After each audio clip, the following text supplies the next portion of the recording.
Queridos irmãos, queridas irmãs, boa noite, paz e bem. Boa noite, querido irmão Raiz André Guimarães, paz e bem. Paz e bem a todos e todas. Estamos aí mais uma noite de Diálogos da Esperança. Então, quero te pedir para você convidar as pessoas. Hoje nós vamos tratar de um assunto muito importante. Então, como a gente faz toda a live nossa, né? A gente vai fazer aqui agora a leitura da palavra. Mas antes da leitura da palavra, André, eu queria só falar de um caso que está aí sacudindo o Brasil, que é bom a gente falar aqui também, que é a pedagoga que levou um soco lá em Macapá durante uma abordagem policial. E aí eu vou dar uma lidinha aqui, que é para a gente poder começar com essa notícia, que eu acho que é bom a gente falar disso também, né? Sim, importantíssimo. A pedagoga Eliane Espírito Santo da Silva foi presa por resistência, desacato e desobediência após ser agredida na sexta-feira passada, dia 18. Eliane afirmou o seguinte: para mim, isso foi uma tortura. Mexeu muito com o meu psicológico. Eu fui chamada de preta, fui chamada de vagabunda por eles na delegacia. Eu me senti ofendida e para mim foi preconceito muito grande, porque éramos os únicos negros ali. Ela e o marido pagaram R$ 800 cada um de fiança para serem liberados. E tem filmagem. Passou no Fantástico ontem, né, a filmagem desse caso. Foram ameaçados, ela tomou um soco, realmente a filmagem mostra tudo. E ao chegar na delegacia, ainda foram humilhados. Ela pediu para afrouxar lá a algema, né, e o cara apertou a algema. Né, ainda fez um trabalho ainda maior em cima da irmã. E a irmã sofreu lá preconceito. Então, toda semana a gente vem noticiando vários casos de violência, de assassinatos, né, em relação ao racismo no Brasil.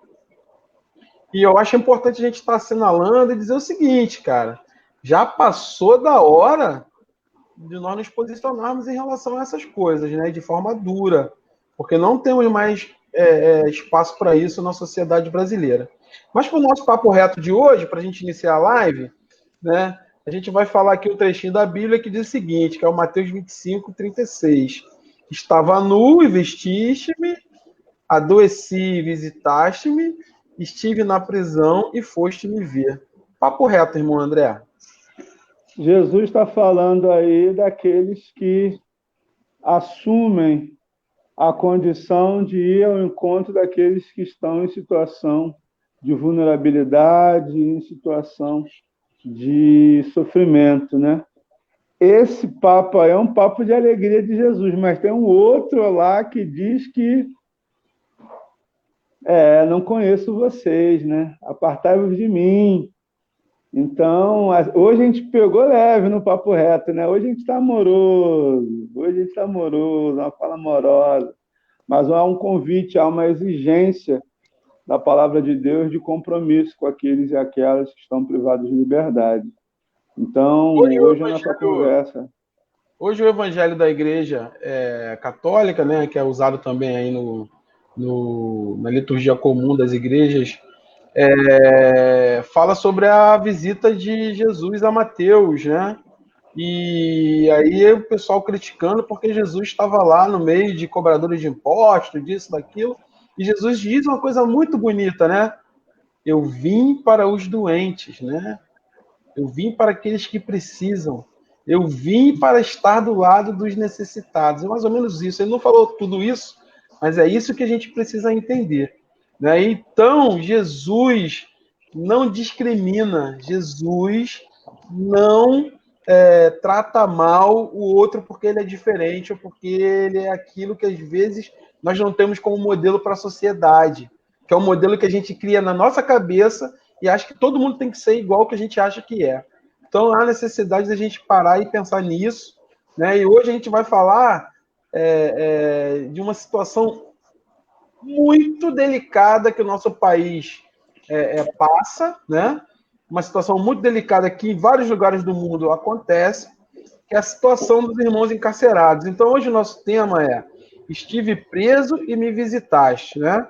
Experiências da pastoral carcerária, com o pastor Edivando Machado, coordenador da pastoral carcerária, secretário executivo da Ação Social da Igreja Metodista da primeira região aqui do Rio de Janeiro, né? Então, a gente tem a honra de recebê-lo, a gente já vai dando aqui uma boa noite, meu querido pastor, que já conversamos a beça aqui antes, né? Falou um monte de coisa, foi muito legal o papo. Uma boa noite aí. Boa noite, seja bem-vindo. Muito obrigado. Feliz aí pelo convite. Eu só vou pedir para falar um pouquinho mais alto, que também seu som também está um pouquinho baixo. Não, Tá bom? feliz pelo convite, eu que agradeço a você, o Andrezão, companheiro de caminhada, grande André, e agora fazendo aqui um novo amigo, franciscano, irmão aí de caminhada, né, do reino de Deus, né, que nos une a todos nós, nessa causa em comum, em função da vida. Né? Muito feliz de estar aqui. É isso aí. Então vamos lá para a nossa primeira pergunta, né? John Wesley é uma inspiração para o desenvolvimento dessa ação pastoral? Ah, claro. Das primeiras ações de Wesley, não é? O Wesley, ele era professor em Oxford, né? Mas ele tomou uma decisão, uma opção, e o grande marco disso foi Aldersgate. Ele teve lá a sua experiência religiosa. Mas o movimento metodista foi marcado pelo encontro dos que eram mais vulneráveis em sua época. Os primeiros centros de pregação eram locais como a Fundição, o primeiro grande centro de pregação, onde havia empréstimos para os pobres. Não é? A última carta que ele escreveu foi uma das poucas lideranças religiosas de sua época que combateram a escravidão. Ele combateu tenazmente. Né? Se diziam que era para desenvolver as colônias das Antilhas. Ele dizia o seguinte, que essas ilhas afundem todas no mar. Maior vileza que existe sobre a face da Terra, a escravidão na sua época, no século XVIII. O parlamento, a última carta que ele escreveu foi para William Wilberforce, um livro Amazing Grace, o livro é um filme muito interessante, quem tiver a oportunidade de ver, fala sobre esse período. Né? E a Inglaterra era a grande metrópole da época, quando ela acaba, obriga o mundo inteiro assim a fazê-lo. Né? Então, ele sempre se envolveu nas grandes causas, o próprio período do século XVIII, Revolução Industrial, e, desde o começo do metodismo, ele tinha em sua agenda visitas semanais à prisão municipal de Bocardo, ele se dedicou aos presos franceses, pagava até advogados para eles. Então, essa preocupação com os mais vulneráveis em sua época sempre foi um mote, né, no movimento metodista, com certeza. Legal. Isso é bom de se falar, porque os metodistas conhecem a história de John Wesley, mas muitos outros irmãos e irmãs de outras denominações, inclusive da Igreja Católica, não conheciam muito bem. A gente tem falado um pouco sobre ele aqui. Tivemos um programa em que nós falamos muito sobre ele, que foi um que a gente fez a comparação entre ele e Francisco de Assis, mas eu acho importante o conhecimento, porque são irmãos, né, e irmãs que deram sua vida para que a palavra e o evangelho, né, fosse levada e principalmente fosse exemplo para que não acontecessem injustiças e para que não acontecesse sofrimento dos outros irmãos. Então isso é fundamental que seja falado, eu acho que é importante para que as pessoas saibam também, e aí eu vou me meter um pouco aí na seara de vocês, André, para que também os irmãos da Igreja Metodista saibam retornar ao ponto de partida, como diria Clara de Assis. É fundamental que nós, na nossa caminhada, sempre tenhamos em mente o nosso ponto de partida. Senão nós vamos mudar aquilo que nós deveríamos ser, né? E aquilo que o Espírito Santo, na verdade, colocou para nós como caminho lá com os nossos fundadores, né, das nossas instituições.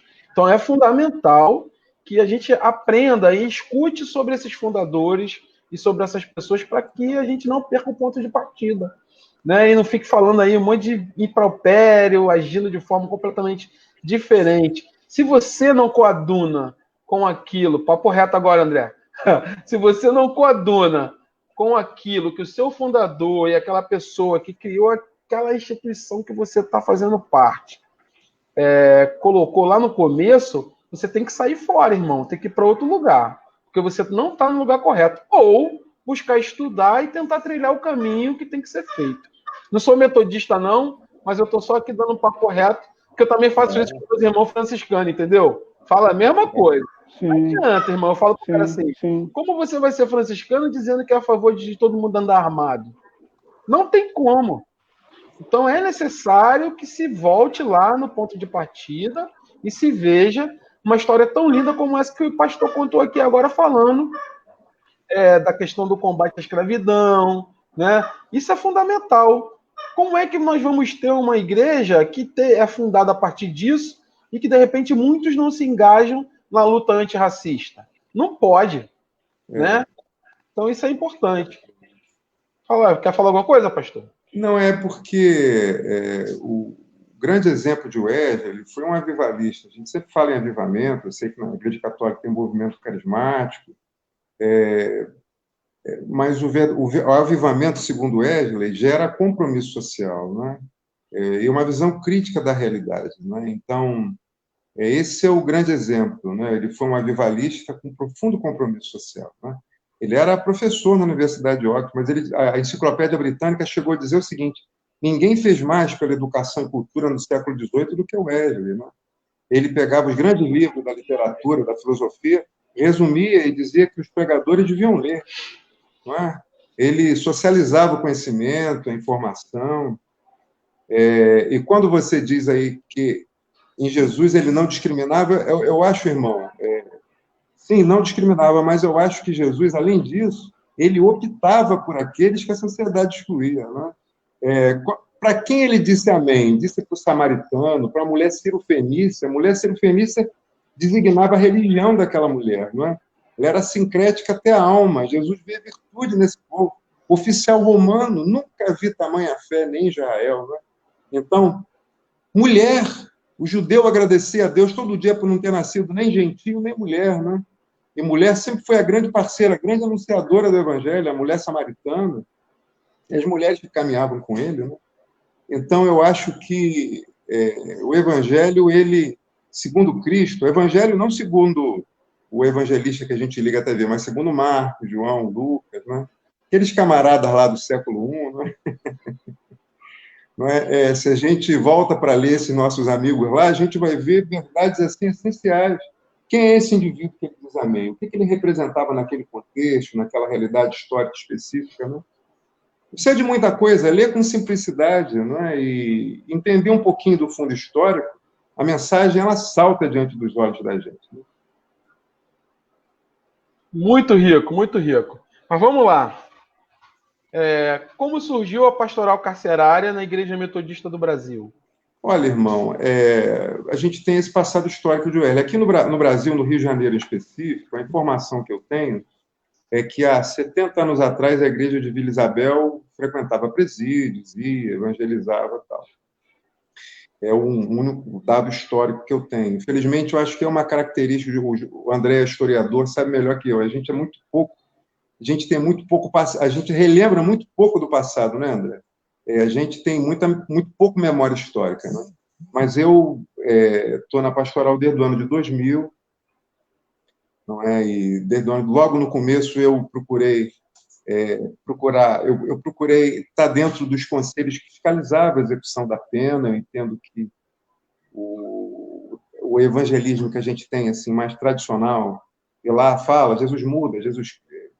Isso é importante, você levar esperança, de fato, mas é preciso que a gente se engaje em entidades que militam na mudança efetiva da execução da pena no Brasil, né?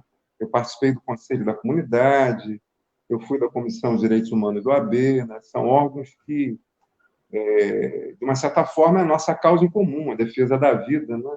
Nada mais ecumênico do que a vida, né? Nada mais, um princípio mais comum do Evangelho do que a defesa da vida, da dignidade do outro, né? Isso é um fator essencial da fé cristã, né? Eu procurei buscar pares assim, participar de entidades e de grupos assim. Pastoral Carcerária Católica, o coordenador aqui é um grande amigo, o Padre Roberto, como era o Padre André Ombrado, meu amigo, foi para a França. E nós somos... É interessante que na reunião dos agentes religiosos, né, Os evangélicos ficam no canto, eu fico também. Quando chega o padre, ô, meu amigo, vem me dar um abraço. A mãe de santo, ô, vem pastor. Porque, gente, a gente tem que fazer ponte, gente. Tem que ter capacidade de dialogar com as pessoas, não é? Ou seja, quem ama é filho de Deus, não é? Porque Deus é amor. Isso é simples, não é um credo, não é a prática do amor, não é? É como se dizia na década de 70, não é, Andrezão? A ortopraxia, é melhor do que a ortodoxia. Então, qual é a prática correta? O que está no meu espírito? João L. ele tinha um convívio assim, tem textos dele a respeito disso, no século XVIII. Enfim, é isso, irmão. Vamos lá. E como que tá, né? A gente sabe um pouco, lê notícia, a gente acaba vendo políticos falando, pessoal de agentes sociais falando. Como está hoje a realidade do sistema carcerário? Pois é, amigo. Não é? Tem uma frase do Supremo que ele diz: um estado de coisas inconstitucional. Estado de coisas inconstitucional. Não é? Eu acho que a prisão é o retrato mais claro, mais objetivo de como que a gente lida com os grandes conflitos sociais oriundos da discriminação, seja social ou por raça em nosso país, através de duas formas: ou extermínio, genocídio, ou cárcere. Simples, não é? O mesmo público que frequenta as prisões são aqueles que são objetos da morte violenta em nosso país por arma de fogo. São jovens, comunidade de periferia, não é? E não se dá indistintamente, é por faixa etária também, negros, não é? Tem a ver com a raça, com a negritude. Ou seja, se esse jovem ele não é morto, ele vai para o sistema carcerário, né? E um dado que a gente pode discutir mais tarde, né, é sobre um fator de incidência que aumentou assim, exponencialmente o encarceramento no Brasil, foi a chamada nova lei de drogas, né? Não é que, na verdade, a grande maioria lá é porque a lei é imprecisa. Enfim, a gente pode discutir sobre isso. Mas o preso tem esse perfil, não é? É jovem, é negro, pardo. Eu não conheço a cor parda, você conhece? Como se fosse branco, meio branco, não tem cor parda. Então, eu sou pardo. Só no Brasil que o IBGE tem esse tipo de característica. Você é o quê? Eu sou pardo. Que só na minha certidão, André, eu sou pardo. Eu sou pardo, bicho. Eu também sou pardo. Pô, irmão. Eu sou pardo. Olha pra mim. Então, eu posso dizer que eu sou asiático, eu sou amarelo, eu sou... Cara, eu acho uma coisa horrorosa. É negro, bicho. Negro. Então, a incidência jovem, né? Nível escolar fundamental incompleto, não é? Uma juventude perdida, de fato, né? E a cadeia ela não se propõe a nenhum objetivo, quer dizer, a lei de execução penal ela tem objetivos maravilhosos, né? Mas, de fato, ela é descumprida predominantemente pelo Estado, pelo poder público. Mas, pastor, então a gente poderia dizer assim que o presídio, o sistema carcerário, é o retrato da nossa sociedade brasileira, de como ela está dividida. É o melhor raio-x que nós temos para mostrar como essa sociedade está dividida. Sim, e como ela nega oportunidade para a grande maioria da nossa população, né? Daí as políticas afirmativas ou de cotas, né? Você poder tirar o atraso, né? O atraso histórico, né? Que negou a grande parte da população acesso aos melhores empregos, né? E é interessante que a mulher ela é discriminada no mercado de trabalho, todos sabem. Até na cadeia isso acontece também. Até no tráfico, ela está na baixa hierarquia do tráfico, né? Ela geralmente é família monoparental, é só ela é provedora da família, mantém a família, né? Então, como é que você pode discriminar uma mulher se você não dá Se não há nenhuma rede de apoio, e às vezes a própria criminalidade, a baixa hierarquia do tráfico, sempre não violento, é um fator de aferição de recursos, né? Isso é a alternativa que se tem. Eu não estou justificando isso, eu estou constatando que é fato, né? Entendeu? O julgamento não tem que ser moral, não é? A gente sempre faz um julgamento moral, não é? Principalmente sobre a mulher, ou quem decidiu sobre a criminalidade. Não tem que ser esse. Alguma coisa aí, André? O pastor está lhe falando isso, né? Eu estou vendo, vem sempre, né, várias coisas na cabeça, né? Os absurdos, né, que a gente, por exemplo, a prisão do Rafael Braga, que é um escândalo, né, no sistema, o caso do filho da juíza, que, nossa, foi pego numa situação completamente, assim, não tinha como, sabe? E aí ela deu carteirada, assim, tipo, não, meu filho não vai ficar na cadeia, sabe? E a gente olha hoje os típicos, né, entre aspas, ladrões de galinha, o cara que foi pego fumando maconha, a pessoa que está ali, dos crimes mais baixos, assim, digamos assim, não sei se pode se dizer isso, mas os caras estão pagando, assim, um preço altíssimo. Muitos casos de pessoas que já as suas tipo documento do cara de libertação já expirou há muito tempo e por conta da sobrecarga os defensores, né, a Defensoria Pública não tem condições de dar conta.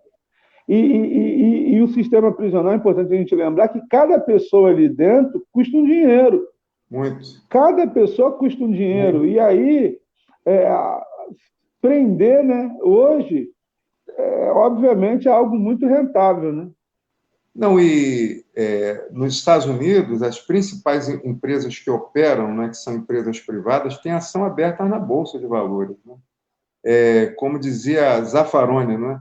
Aquele que não tem significação no mundo capitalista, ele passa a ser fonte de emprego para muita gente. Os agentes prisionais, não é? Você dá uma significação econômica para os miseráveis. Né? A prisão, como a gente conhece hoje, é interessante até a gente traçar um pouco do histórico da pena de prisão, até o século XVII, XVIII, não havia quase que pena de prisão. Não é? A prisão, ela, na verdade, havia a tortura. Michel Foucault descreve uma punição em praça pública. O indivíduo ele foi amarrado a 4 juntas de cavalo, esquartejado vivo, e antes foi jogado chumbo quente. Né? A privação de liberdade foi o que significou a humanização da pena. Né? Na verdade, o Estado mudou as suas formas de exercer controle e intimidar. Não é? Como dizia o Nilo Batista, a prisão surge quando o regime feudal fale e aquela horda de pessoas que vem para as cidades, né, e você não ia conseguir matar aquele contingente enorme de pessoas por crimes menores, por estar lá, ser desempregado e andar pela cidade, então surgiu a privação da liberdade. Então, ela nasce com essa marca, né? Guardar aqueles, ou seja, e até hoje o crime predominante sempre foi o patrimônio. Né? Se você olha a lesão corporal grave e você desfigurar a face de alguém com ácido, você é penado com muito mais rigor pelo crime de roubo. Não é? Você subtrair alguma coisa de alguém com uso de violência ou grave ameaça. Então, sempre foi, principalmente, tutelar o patrimônio. Né? Mas eu só queria puxar uma questão que eu acho interessante. Hoje, cada vez mais, se você liga a TV, a gente fala da lei da ordem, não é? Armar pessoas, Estado forte. Então, essa teoria, não é? Tolerância zero, todo mundo ouve isso, né? Tolerância zero.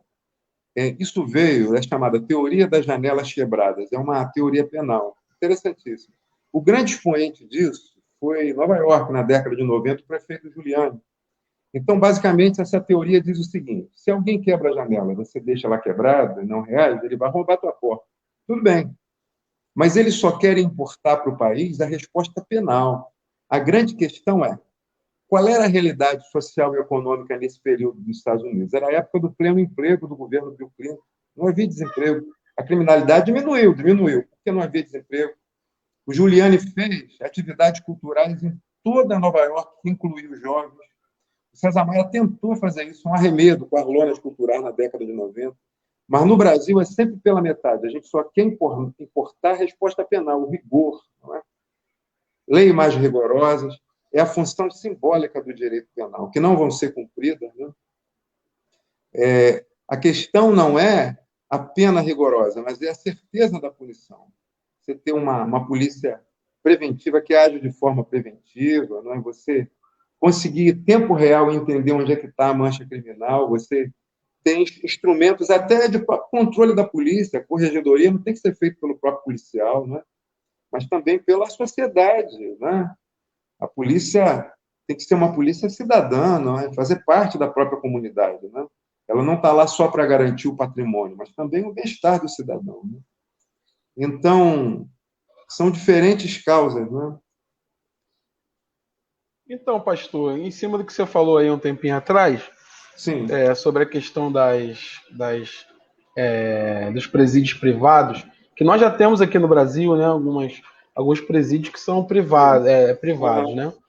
Principalmente em São Paulo, que é uma política muito forte dos governos do PSDB em São Paulo, a abertura de presídios nas cidades do interior para gerar renda e para esses presídios, a maioria privados, né? Então, havia uma briga entre as cidades do interior de São Paulo para quem iria abrigar um presídio, né? Porque é muita grana que entra na cidade para abrigar um presídio.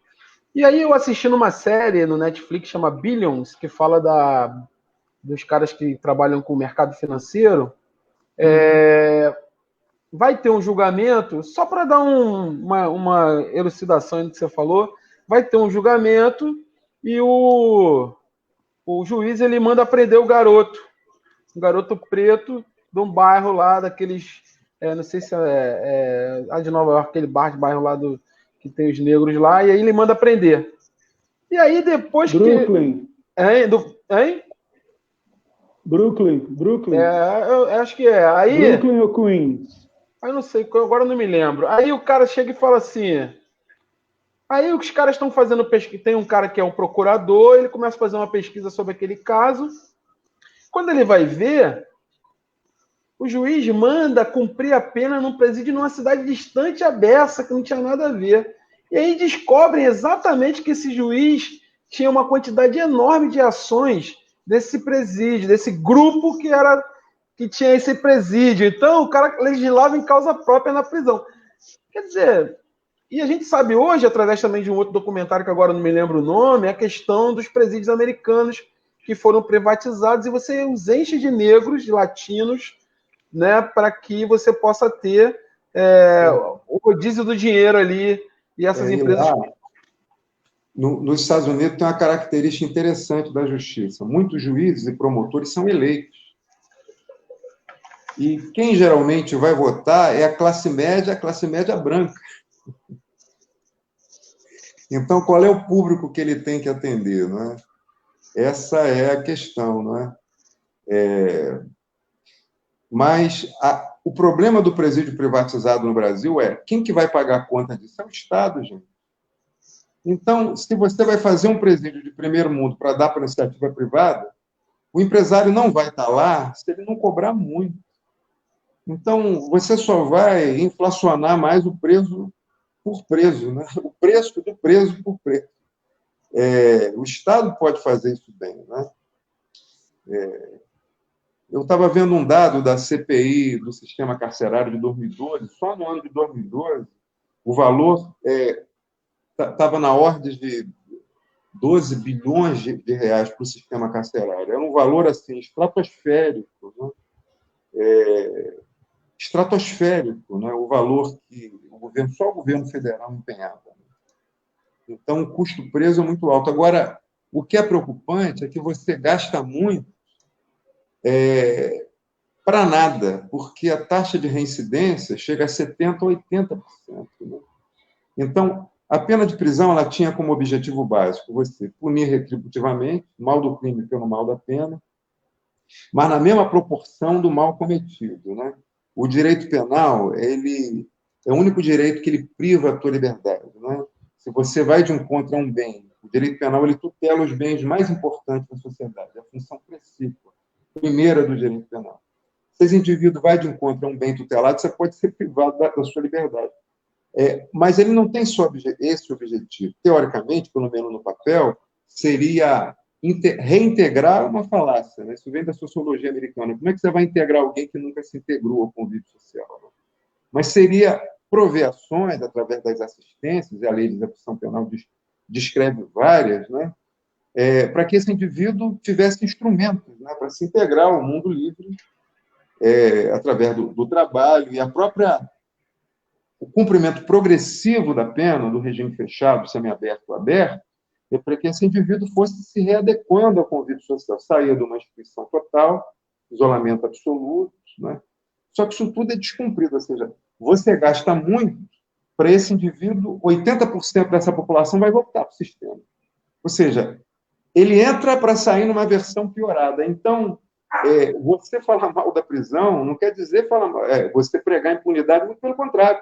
O que a gente quer é segurança nas ruas, porque não existe pena de morte. Gente. Esse indivíduo que vai para a prisão, se ele não sai numa versão melhorada, se a cadeia não se presta a isso, não é? A gente está pagando para que esse indivíduo nos agrida mais no sinal. Não é?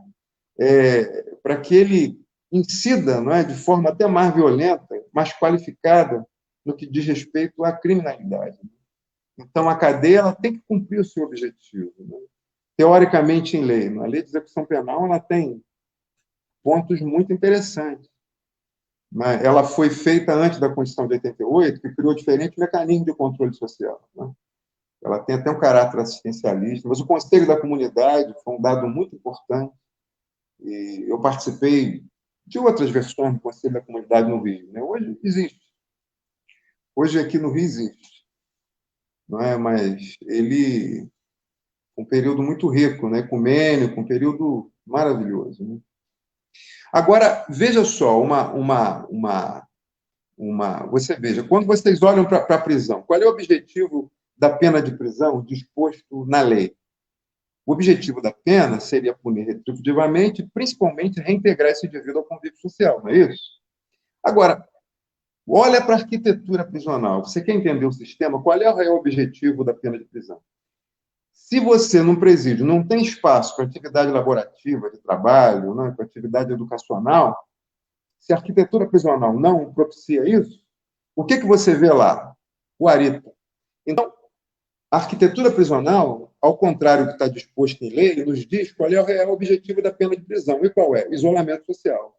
Não é? Uma forma de vingança da sociedade ofendida. Não é? Sem nenhum tipo de preocupação de trazer esse indivíduo, né, para o convívio social numa versão melhorada. Né? E a grande maioria são jovens, não é? E a gente pode até falar depois, a mulher também, com relação à lei de drogas. Né? A gente pode... Mas é isso. Querem perguntar alguma coisa? Então, agora eu lembrei do microfone, André. O sistema prisional feminino, pelo que falam, possui especificidades. Você poderia falar um pouco sobre isso? Qual é o contato de vocês com o segmento feminino do sistema prisional? Você vê, só do ano de 2000 ao ano de 2016, a população carcerária feminina cresceu 600%. 600%. Ela hoje ainda é 5% da população prisional. No ano de 2019, a gente tinha 773 mil presos. Em maio de 2020, nós temos 860 mil presos. Nós somos hoje a terceira população carcerária do mundo. Agora, um dado interessante, e a gente está na contramão mundial, porque do ano de 95 a 2013, os primeiros países em contingente carcerário diminuíram o seu contingente, os Estados Unidos e a Rússia, né? E a China. A Rússia é o quarto país em contingente carcerário. A gente só aumentou. Não é? Por quê? Essa é a grande pergunta. Por quê? A gente comete mais crime aqui do que nos Estados Unidos? Do que na Rússia? Não. Um dado, e isso também se aplica às mulheres, 70% das mulheres é por esse crime específico. Um dado que explica, se você olha um gráfico do encarceramento no Brasil, ele sempre foi ascendente. Mas no ano de 2006, ele cresce assim, a curva aumenta, né, exponencialmente. O que se deu nesse ano? A entrada em vigor da chamada nova lei de drogas. Né? Então, não sou eu que estou dizendo isso, é só você olhar os dados estatísticos do DEPEN. Não é? E cada vez mais se crescia o número do encarceramento, né? De jovens, garotos, jovens. E na época, até uma iniciativa da Pastoral Carcerária Católica, né, procurou o governo federal e falou: olha, só tem garoto aqui. Aí o antigo secretário de Política Antidrogas fez uma pesquisa, né? E constatou o seguinte, que esses traficantes são jovens, pegam, grande maioria, com pequena quantidade, sem estar armado de forma não violenta, e a grande maioria não vinculado à facção criminosa. Ou seja, são usuários, gente. São usuários. A lei de drogas, ela tem diversos tipos penais. O tipo penal é a descrição legal do ilícito, né? Mas, basicamente, ela tem 2 artigos principais. O artigo 28, que tipifica um crime, que ainda é crime, posse para uso. E o artigo 33, tráfico. E tem diferentes verbos, não é? Ou seja, que é o centro, que é o núcleo do tipo penal. Guardar, trazer em transporte, ter para si, partilhar, mesmo que gratuitamente, tudo bem. Só que a posse para o uso não é apenado mais com privação de liberdade, né?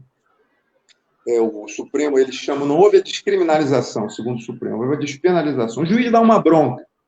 Mas, garoto, não faz isso. Né? E o artigo 33, aquela pena rigorosa que todos sabem, crime de honra. A grande questão é, o artigo 28 e o artigo 33 não tem uma diferença objetiva, não tem nenhum critério objetivo. Quem determina se é posse ou uso, ou é tráfico, é o operador do sistema. E o André, não sei se ele estava comigo no almoço, aqui no Rio de Janeiro, né? E o chefe de polícia fez uma frase interessante. Bem, eu não vou dizer aqui que eu vou comprometer outras pessoas, né? Mas eu digo o seguinte, quem determina se é posse ou uso é o operador do sistema, é o policial. Né? Então, o que você tem que fazer para tentar minorar a situação carcerária, né? Para você ser mais justo na aplicação da lei? Mudar a lei para dar um critério objetivo. O principal critério objetivo é a quantidade. Né?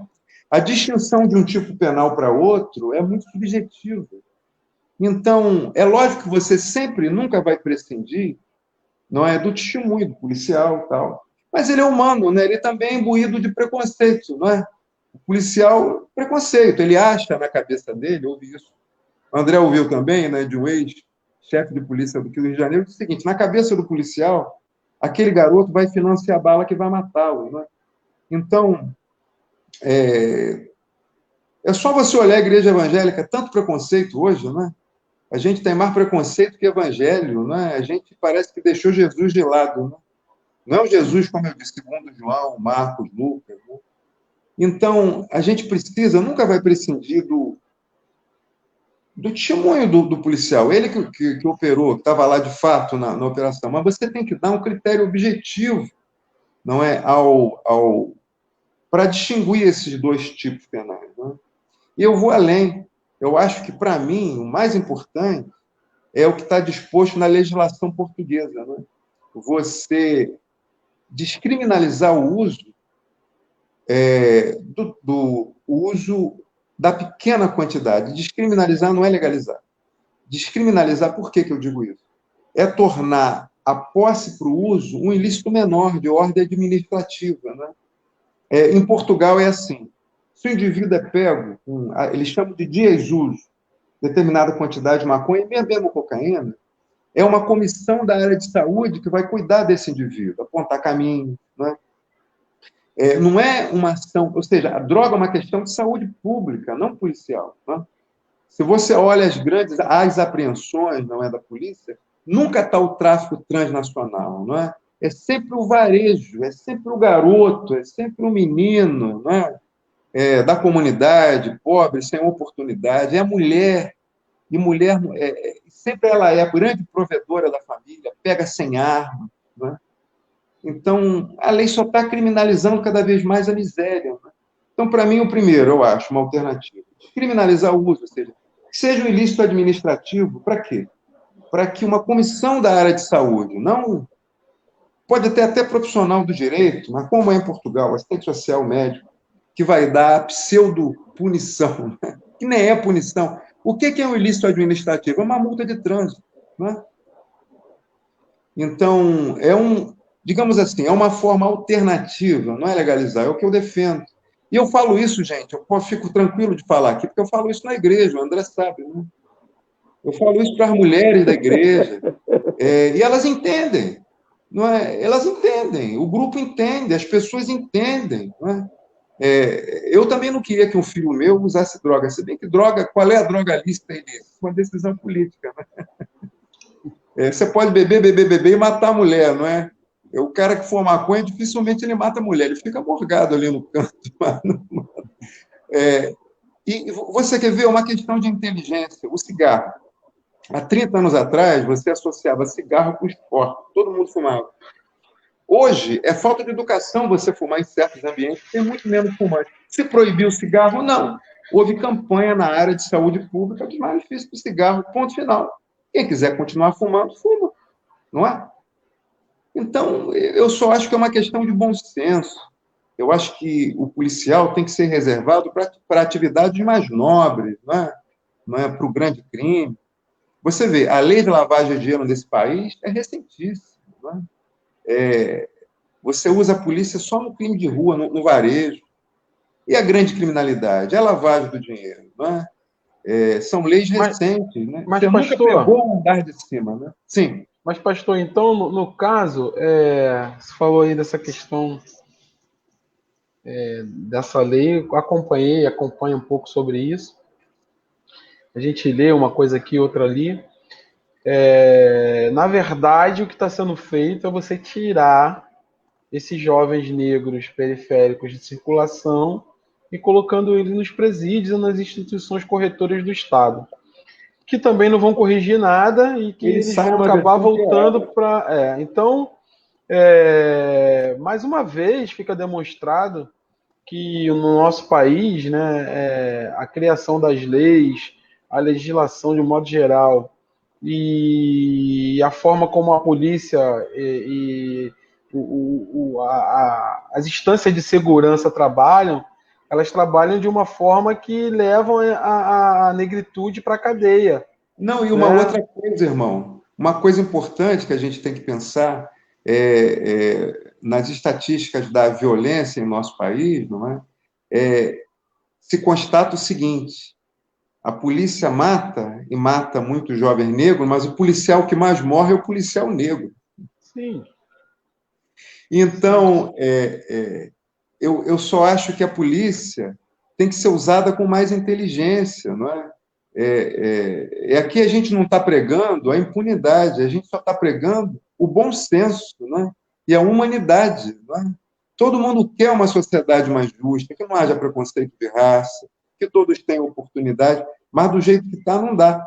E parece que você, divergir do pensamento dominante, você virou ou comunista, né?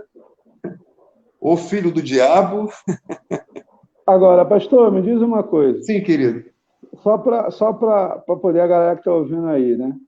Na verdade, há muito tempo atrás, inclusive o Bezerra da Silva relata isso muito bem, na clássica música Eu Vou Apertar, Mas Não Vou Acender Agora, sim, que o 281 se afasta e no lugar entra o artigo 16 e o 12, que dá uma subjetividade àquele que prende. O cara não, o cara vai prender, o cara vai dizer qual que vai assinar com o quê. Né? Isso, não tem um critério objetivo. É isso. Aí agora o pastor está dizendo que houve uma mudança e as coisas permanecem a mesma coisa. É isso? Sim, porque é só você olhar as estatísticas carcerárias e quem está lá. Não é? E exatamente. Agora, um dado também importante, André, é sobre o aprisionamento feminino, né? O aprisionamento feminino cresce exponencialmente e, em 2018, entra em vigor uma legislação que é o Marco Legal de Defesa da Primeira Infância, né? Que muda o Estatuto da Criança e Adolescente e o Código Penal.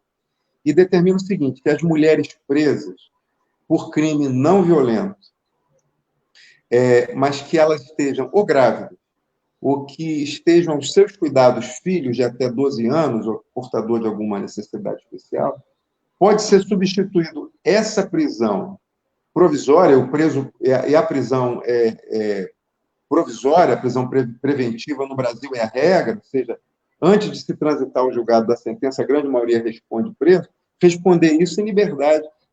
Mas o judiciário descumpre essa lei. Descumpre essa lei. Agora, veja bem, eu me lembro, eu acho que os irmãos e irmãs lembram também, que a esposa do ex-governador... Exatamente. Né, ela usou isso... Por causa dela, foi por causa dela, pelo fato dela ter filho menor, diferente, a Defensoria Pública do Rio, de São Paulo, entidades de direitos humanos entraram com uma ação coletiva no Supremo, justamente por causa dela. Adriana Anselmo, não é? A esposa do Sérgio Cabral. O Supremo, o ministro Lewandowski, não sei se eu pronunciei o nome dele direito, ele determinou o seguinte, que o Estado, que cada Tribunal de Justiça identificasse as presas, isso foi em 2018, 2017, se enquadrasse nesse perfil e as soltasse. Nenhum cumpriu. Depois eles entraram com outro agravo em 60 dias e não cumpriu até hoje. A Pastoral Carcerária Católica e o IBCCRIM, Instituto Brasileiro de Ciências Criminais, com base na lei de acesso à informação, né, de acesso à lei de acesso à lei da transparência, né, que você tem que socializar as informações do Estado, que são públicas, né, constatou que só em 2017 4.500 presas se enquadravam nesse perfil. E o mais interessante, André, um trabalho muito bonito, eu aconselho a quem quiser entender um pouco do encarceramento feminino ler, feito pelo Instituto ITTC, Instituto Terra, Trabalho e Cidadania. Muito interessante. As pesquisadoras constataram o seguinte, que o que estava disposto em lei com relação às mulheres, ou por estarem grávidas, ou por terem filhos até 12 anos, eram usadas contra elas pelo juiz de primeiro grau. Mas como é que você, mãe, trabalha no tráfico, não é? Teu filho, você vai ser um mau exemplo para o teu filho. A grande questão é verdade. Então, o julgamento para a mulher é duplo, ainda é moral, não é? Agora, a grande questão essas mulheres, a grande maioria, são de famílias monoparentais, ou seja, ela é a provedora, só tem ela. E mantém a família, não é? São mães com filhos até 12 anos. Se o Estado nem a sociedade criam uma rede de assistência, né, para essa mulher, não é? Não se tem uma política de inclusão, de qualificação profissional, a baixa hierarquia do tráfico, geralmente a mula, passa a ser a única forma que as mulheres sem qualificação profissional, a grande maioria das mulheres tem, para oferir recursos. Eu não estou justificando, gente, não é?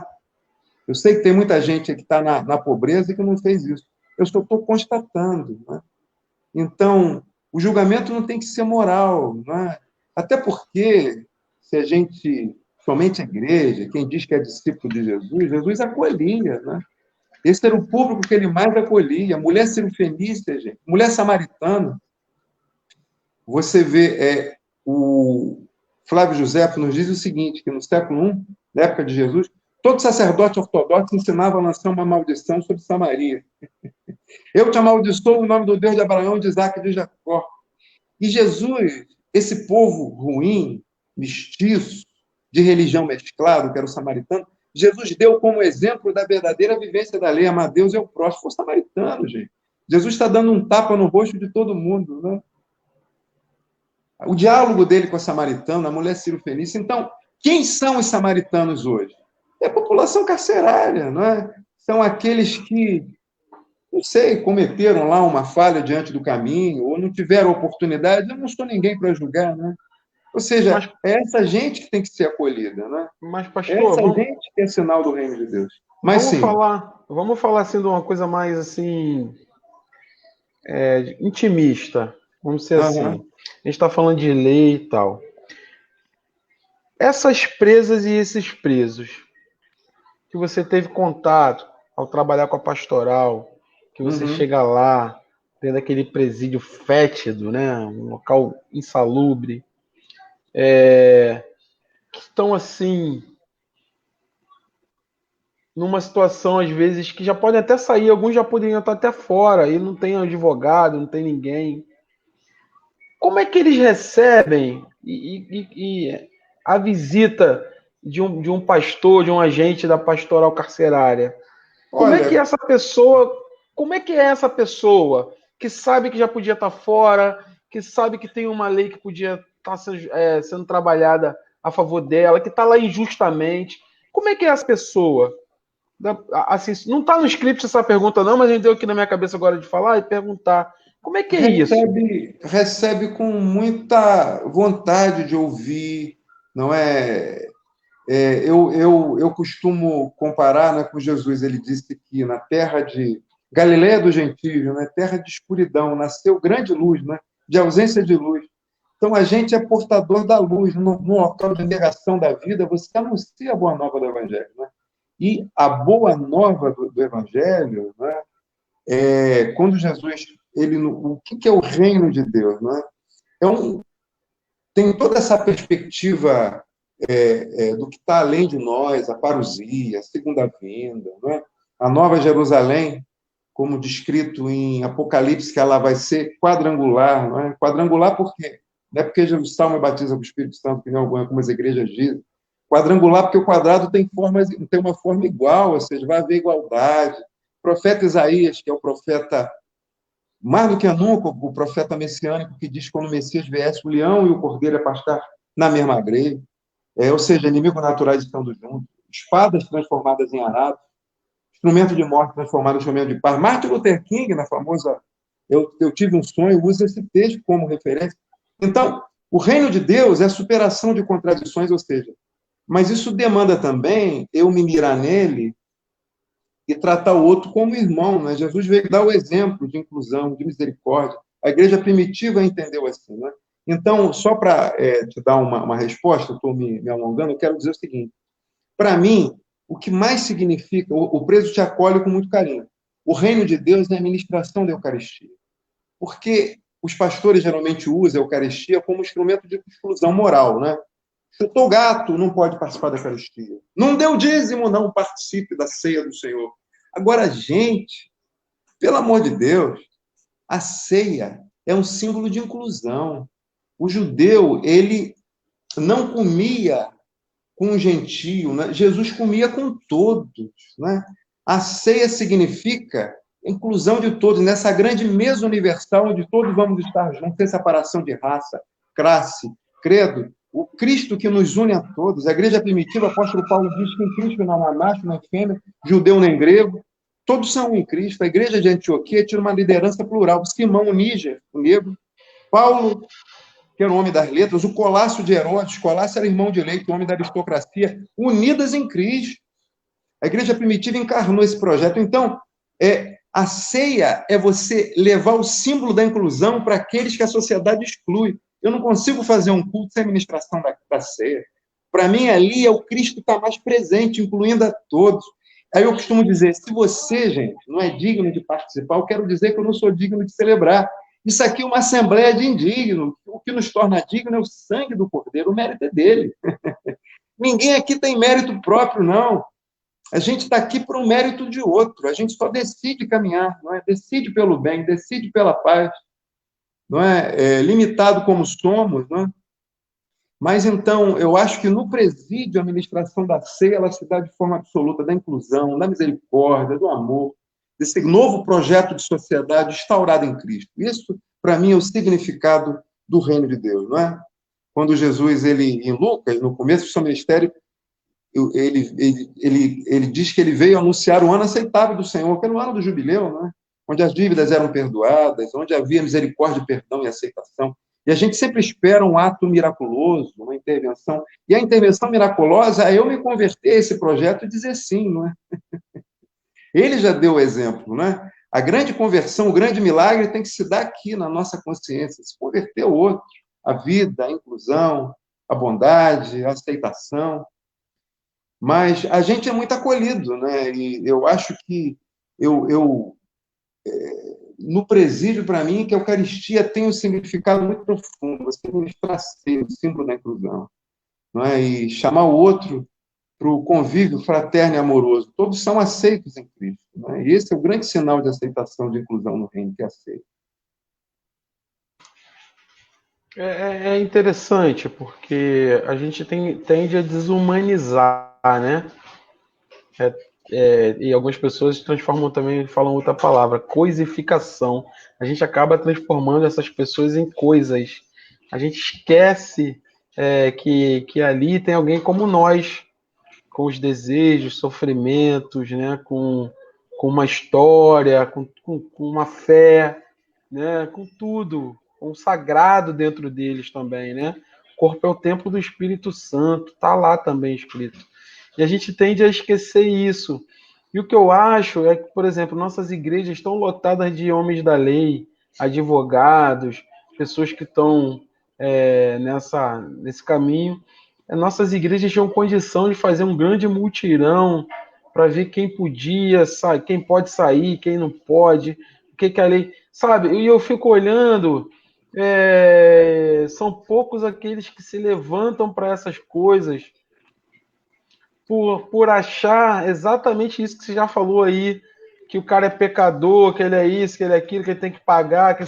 Só que aí, quando a gente vai falar da lei da droga que você falou aí, quando o cara vai lá na Zona Sul do Rio de Janeiro, para quem não conhece, é Copacabana, Ipanema, Leblon, ali na região de Botafogo, que entra num prédio daquele, que tem em vários apartamentos, os boyzinhos e as girls, né, as girlzinhas lá, né, fumando a maconhazinha deles, a polícia não prende. E quando tenta prender, o cara tem 5 advogados e consegue rapidamente tirar. É uma injustiça social muito grande e a gente fica nas nossas igrejas achando que as pessoas têm que ficar lá e que é assim mesmo e que bandido bom é bandido morto, sabe? É muito, incomoda muito tudo isso, principalmente para nós, no nosso caso, que somos negros e temos uma consciência social do que acontece no nosso país, nas nossas cidades, nas nossas ruas. Sobre até o relato que eu falei aqui da pedagoga que tomou um soco e ainda foi presa. Né? A gente vê isso. A gente falou outro dia da menina que foi abordada pelo policial por causa do celular dela mesma. Né? Então o policial perguntou onde é que ela conseguiu comprar aquele celular. Disse, é meu.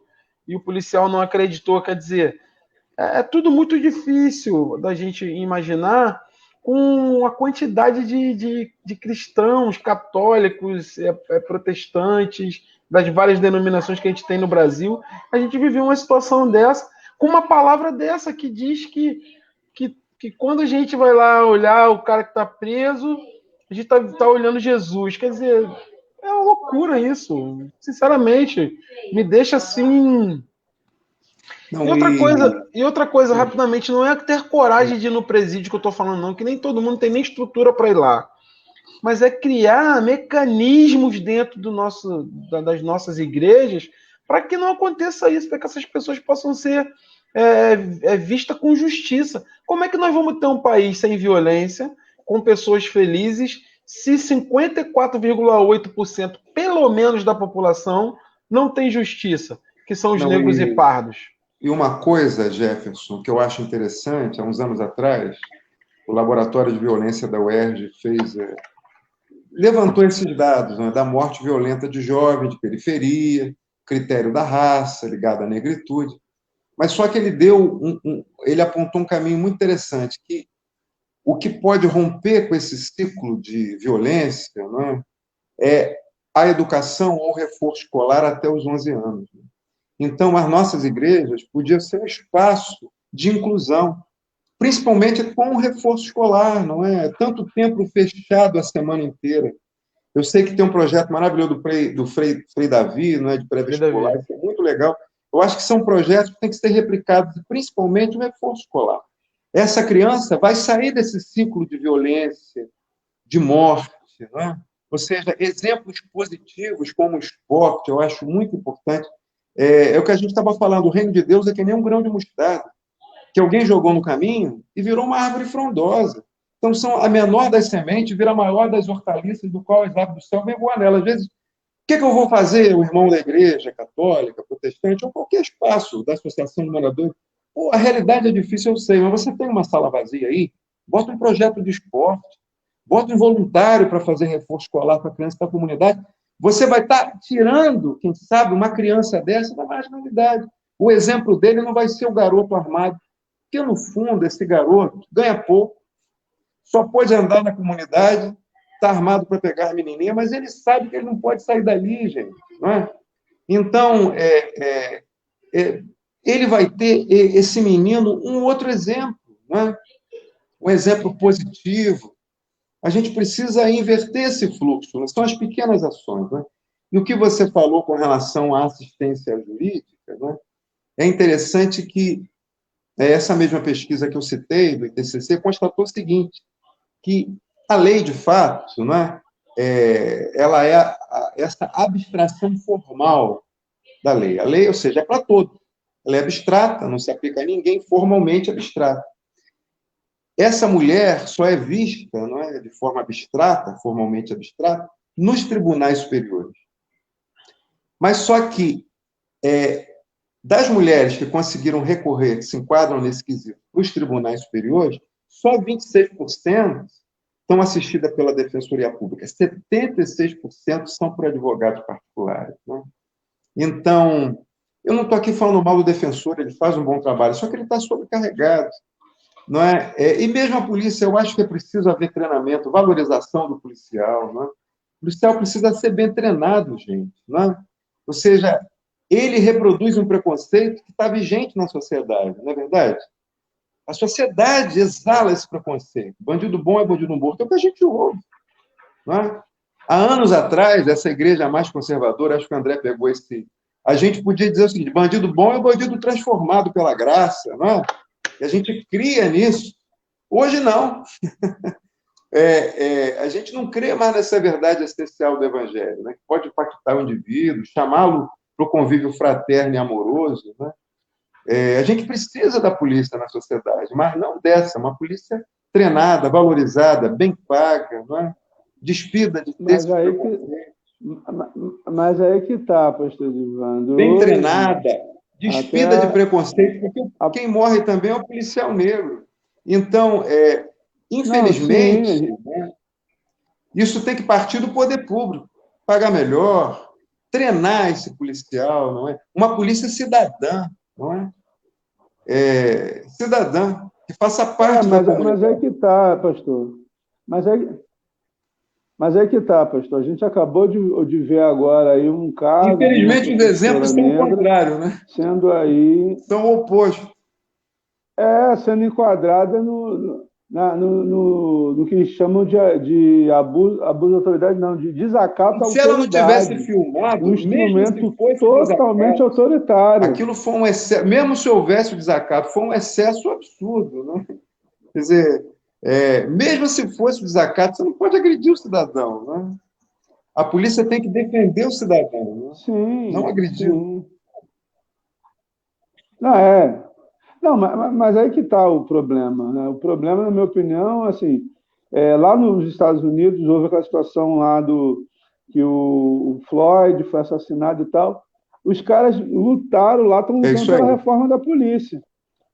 Sabe? Estão lutando. Aqui no Brasil, todo mundo calou, ninguém falou sobre a reforma da polícia.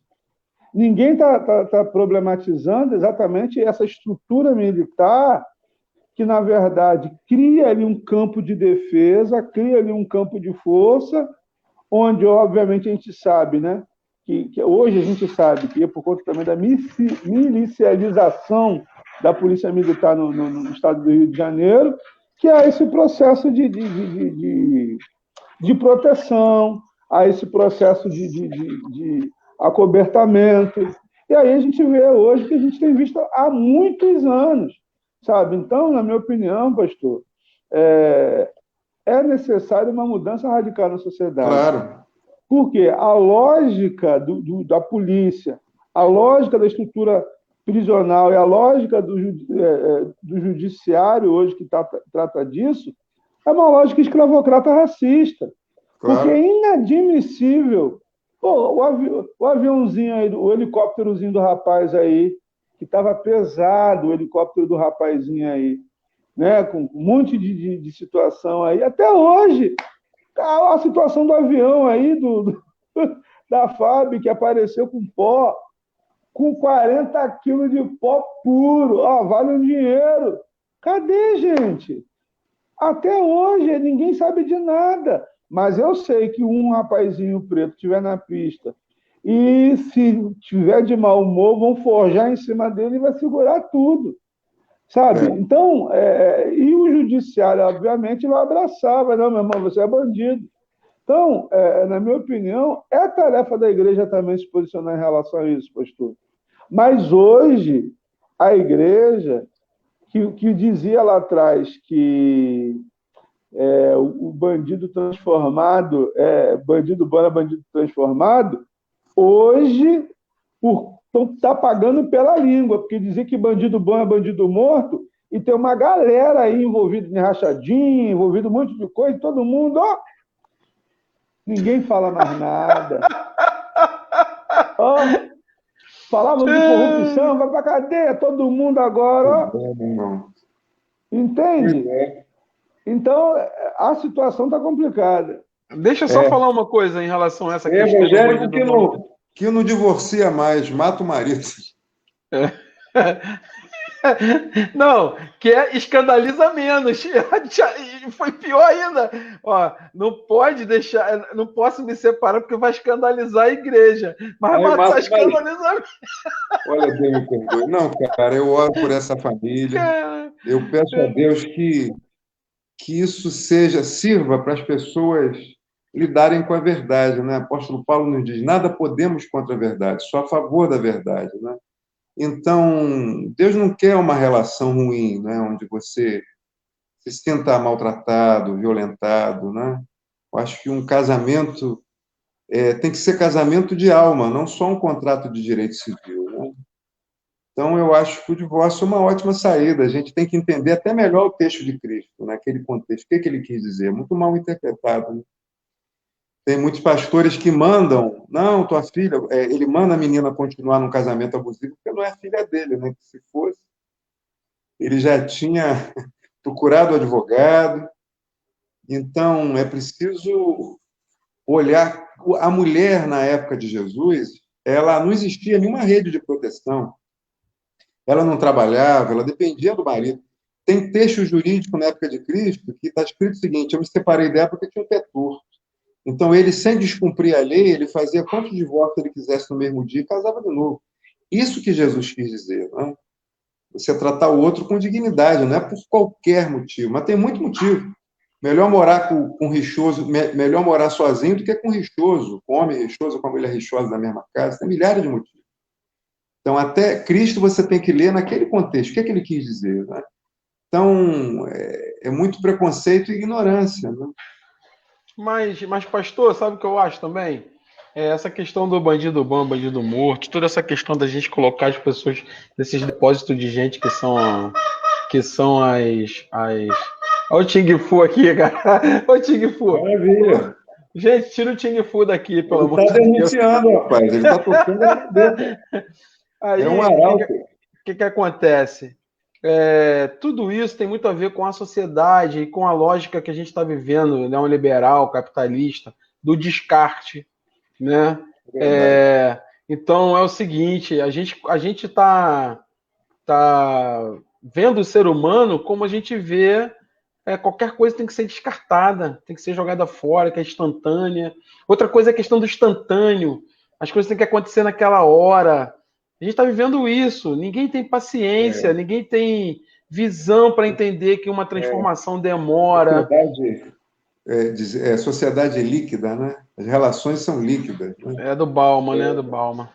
Eu tenho 1000 amigos no Facebook. Você não tem amigo nenhum. Você não tem ninguém, de fato. Na hora que você está aí passando sufoco, por que você liga, né? Quem é um amigo, de fato? Né? Então, isso está na política, né? O Estado, as instituições hoje que se desfazem, né?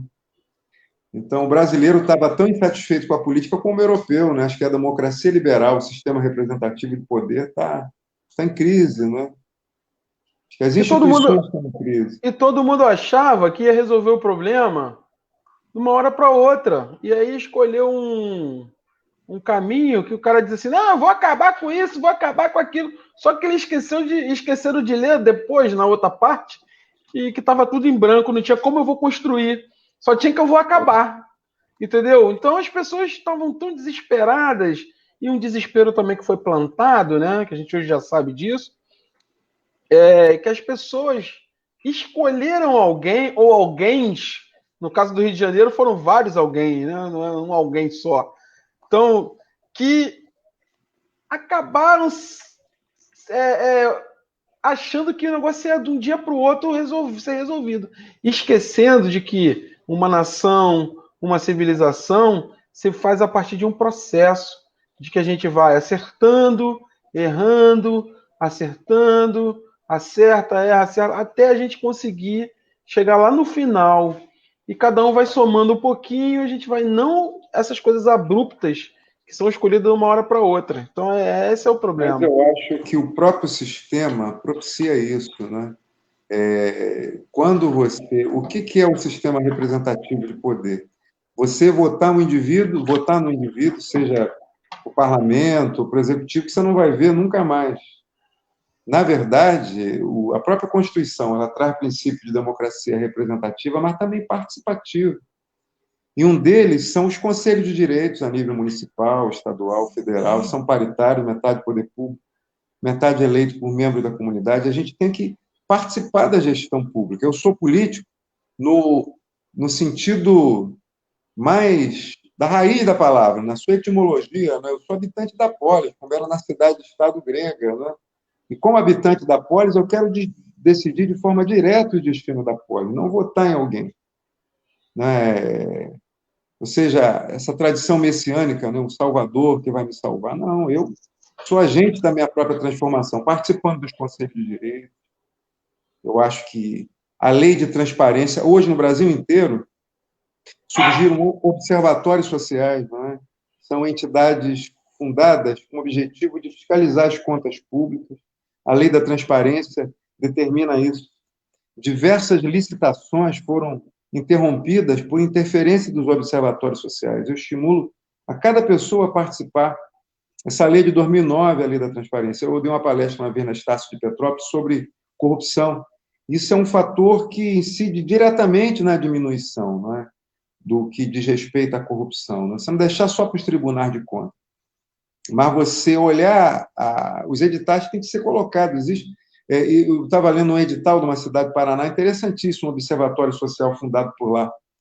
Eles estavam olhando a compra da carteira, R$2.000, só que você achava a mesma carteira 400. E eles impugnaram a licitação. Né? Então, a participação direta, né? E a política sempre foi uma forma indireta de gestão do poder. As pessoas não querem dar conta. Esse sistema faliu no mundo inteiro, o sistema representativo de poder, aqui, na Europa, em qualquer lugar. A gente tem que criar algo novo, né? Onde a gente mais diretamente participe da gestão da coisa pública, da res pública, né? Que é a nossa república, você da coisa pública. Nossa, eu sou habitante da polis. Né? Pastor, mas eu acho que dentro da nossa Constituição a gente já tem mecanismo para isso. O problema é que não são implantados. A gente tem os conselhos dos municípios e a população não conhece, né? As eleições e os são prefeitos feitas na calada da noite. Isso. O prefeito elege, bota metade que é paritário, o poder público, a outra metade ele compra. É isso aí. Então, a população deveria estar ligada nisso, mas aí é outras coisas. Agora vamos voltar aqui para a gente encerrar, né? Manda Vamos ver. aqui para... E aí o cara tá lá, a gente já falou dessa pessoa que está encarcerada, nós já falamos de alguns direitos que estão sendo retirados. Já falamos quem é essa população. Pois não. Já falamos um pouco do papel da igreja aí. Sim. Eu queria fazer uma pergunta espinhosa que também não está aqui. Eu já estou cheio de perguntas que não está aqui, André. Olha só. Todas as igrejas que vão fazer esse trabalho têm consciência do que elas devem fazer lá? Ou existem pessoas que vão, às vezes até com boa vontade, mas que acabam atrapalhando o que deveria ser feito, ou fazendo uma coisa que não tem nada a ver? Olha, o apóstolo Paulo, em Romanos, diz assim: dos nossos irmãos judeus, são bem intencionados, mas ignorantes no conhecimento, né? Então, eu acho que de uma pessoa ir para o presídio, né, geralmente é uma pregação mais de cunho moral, né? Eu já respeito essa pessoa, porque ela foi, é difícil, mesmo não tendo revista, o agente religioso não tem, mas você vai num dia e não pode, é pouco agente carcerário, às vezes é dia, não pode, tem revista, ele não pode entrar, ele volta, mas passa às vezes por constrangimento, já tem todo o meu respeito, né? Eu acho que podia dar muito mais, né? O preso ele é sequioso de qualquer esperança, né? De qualquer esperança, né? Então, ele está no local de negação da vida, ele ouve aquilo. Uma vez eu me lembro, logo assim eu comecei no presídio, mais de 20 anos atrás, presídio aqui do Rio, do Complexo de Bangu, aí um irmão da igreja falou para mim, a gente aqui é da doutrina, eu estava com uma camisa de manga comprida, o pastor é da doutrina, pode estar com nós, porque a camisa estava até o final, ou seja, aquele roupão, né? Então, é a tal da teoria da envergadura da vara, né? O cara exagerou muito de um lado, ele quer exagerar, ele acha que ele vai se compensar exagerando de outro, né? Mas, dentro disso tudo, não é? Eu acho que o agente religioso tenta cumprir um papel. Eu acho que, apesar de forma limitada, alguns vão até além, tem trabalho de reinserção, tem trabalhos maravilhosos por aí. Mas cada um no seu limite, dando o que tem, né? Mas a gente espera que... Que pergunta que eu fiz, hein? Não, mas eu entendo que há muita ignorância, muito moralismo por parte da igreja. Mas eu vejo assim, só do cara aí, eu acho que, para mim, já está assim, extremamente bem intencionado. Então, ele não está ganhando nada com aquilo, fora alguns que ganham, né? Que todo mundo sabe quem é, né? Não é nenhum segredo. Mas a grande maioria não. Então, é gente bem intencionada que vai, quer dar o melhor, né? Podia fazer mais, mas eu acho que só de ir já é importante, né? A gente dá o que tem, né? Mas está dando, está se dedicando de alguma forma. Eu acho que merece o meu respeito. Apesar de... Enfim, é isso. Vamos agora para a pergunta aqui. Fala alguma coisa, André? Andrezão fez um trabalho muito... Ainda faz no sistema de menor em conflito com a lei aqui no Rio. Fazia um trabalho maravilhoso. Andrezão mandava ver lá. E está fazendo aí na Bahia, né, André? Aqui na Bahia a gente está se organizando, né? Por conta do Covid e tal, muitas coisas mudaram. Está tudo suspenso. Aqui E no a Rio, gente está aqui,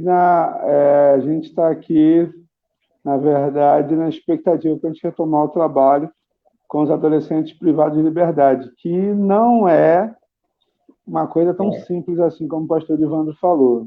Requer muita tranquilidade, requer um olhar realmente de humanidade da pessoa, ver a pessoa como imagem e semelhança de Deus. E assim, a nossa vibe não é o prosélito. A gente não está lá para, maluco, aceita Jesus aí. Não. Exatamente. A gente está na vibe dessa pessoa ter a oportunidade de se ver como imago Dei, imagem de Deus, entende? Como uma pessoa amada por Deus. Se essa pessoa, em determinado momento, quiser seguir a Jesus, é um outro debate. E aí ela vai passar por um processo de discipulado e tal. Então, ali, eu aprendi isso, né, com o pastor Edivandro e com a pastora Cacá, que o nosso trabalho ali é de encorajamento, de animar as pessoas e de apresentar esperança, sabe? Não é para aproveitar o espaço que o cara está arrebentado ali, meu irmão, aceita Jesus. Toda semana o cara vai aceitar Jesus. Toda semana o cara está ali arrebentado, meu irmão. Então toda semana ele vai levantar a mão para Jesus. Mas não é esse o propósito. O propósito é acompanhar, encorajar, animar, acompanhar os processos, sabe? Mobilizar a igreja local na oração, ali no apoio. Tá precisando aí de um sabonete, da pasta de dente. Isso o pastor Evandro ele não falou, mas isso ele sempre mobilizou nos espaços que ele trabalha, junto à Federação Metodista de Mulheres. Isso. Então, assim, esse é o movimento. Se a pessoa sair e disser, não, eu quero seguir Jesus aí é um outro debate, é uma outra discussão, entendeu? Isso que o André está falando, eu gostaria de citar assim, a Federação de Mulheres, aqui no Rio de Janeiro, é uma parceira assim, nesse projeto evangelizador.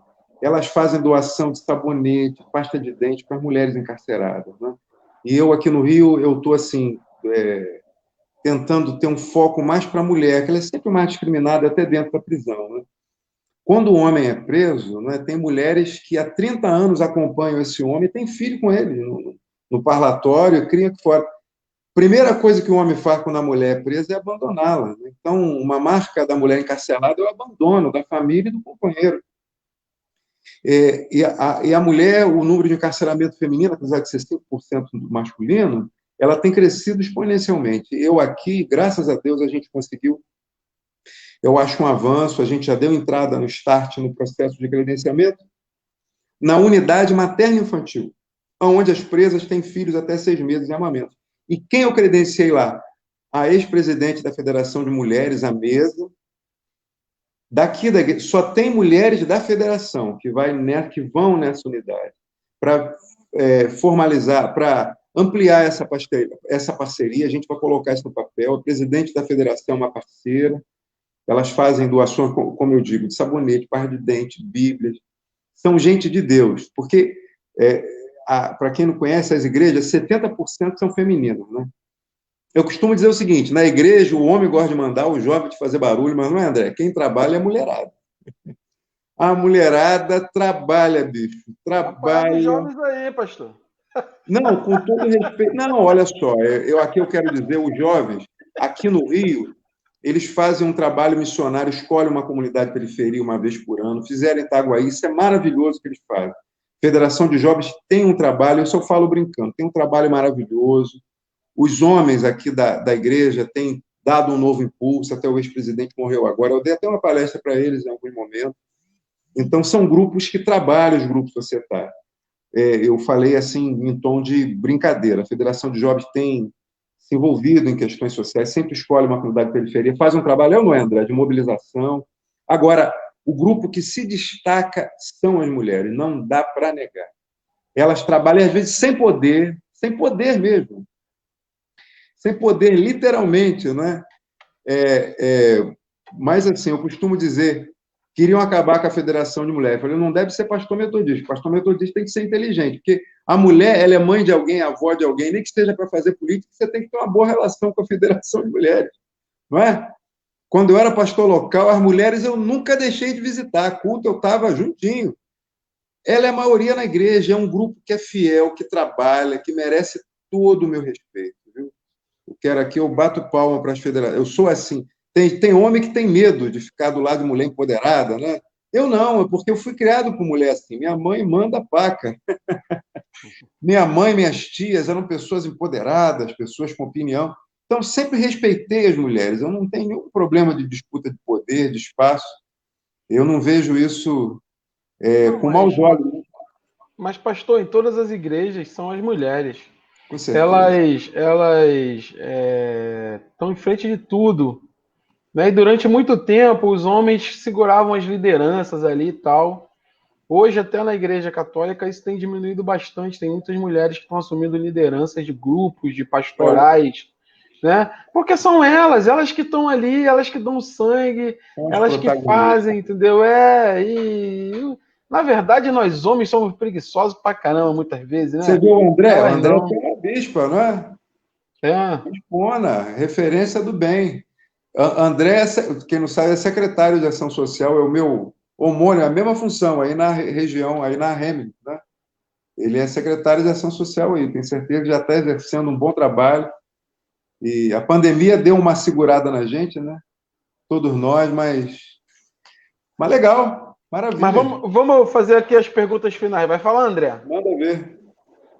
Sim, não, falar sobre essa dimensão feminina, né? Eu acho muito legal e precisa ser estimulado mais. Eu acho que é tarefa nossa, de pastores, né, também, estimular sempre mais as irmãs, formação, sabe? Você tem muita gente com coração disponível, mas precisa de formação.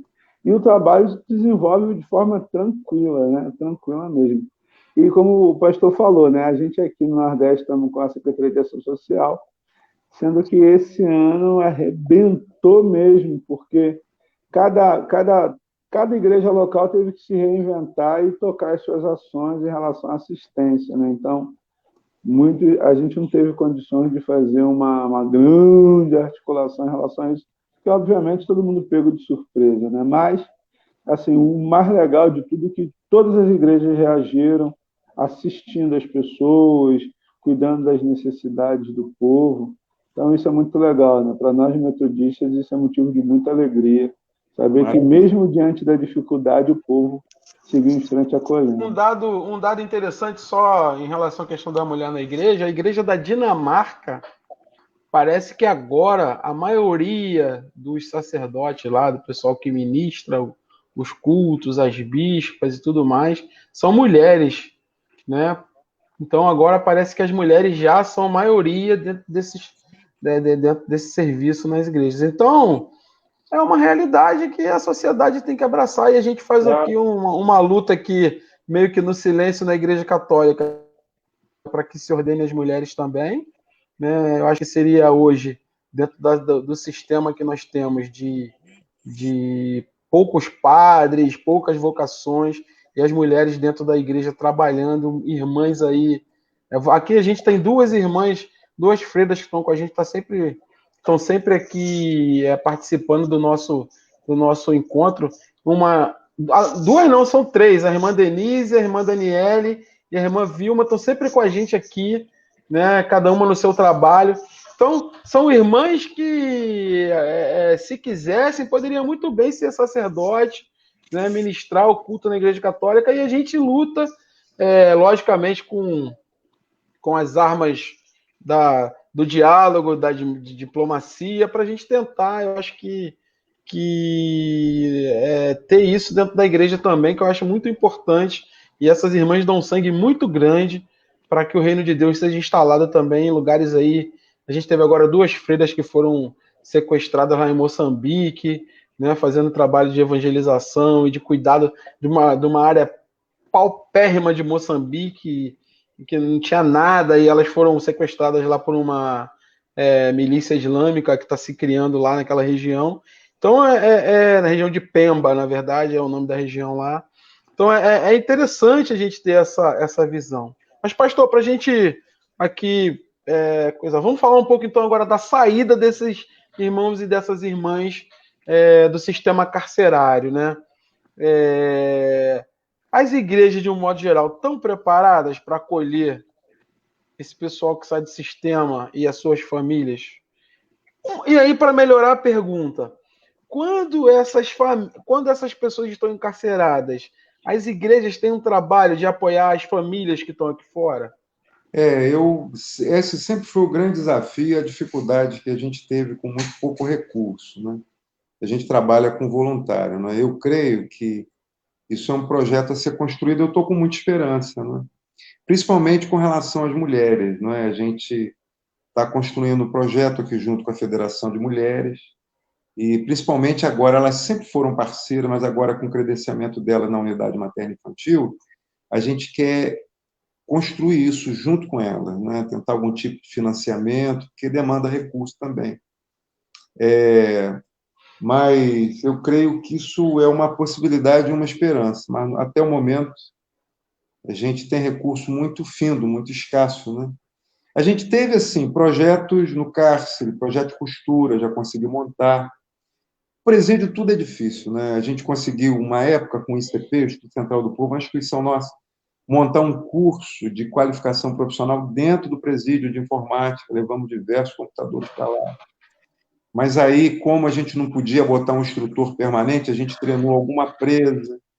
Aí, por questão de segurança, se acabou com o projeto. A gente sempre tentou fazer iniciativa nesse sentido. Como eu disse, participamos de conselhos fiscalizados da execução da pena. Me lembro que em 2007, 2008, a gente ia semanalmente, junto com esse conselho, com diversas entidades da sociedade civil, não é? Até a Igreja Católica também, fiscalizar presídios, ouvir denúncias. Né?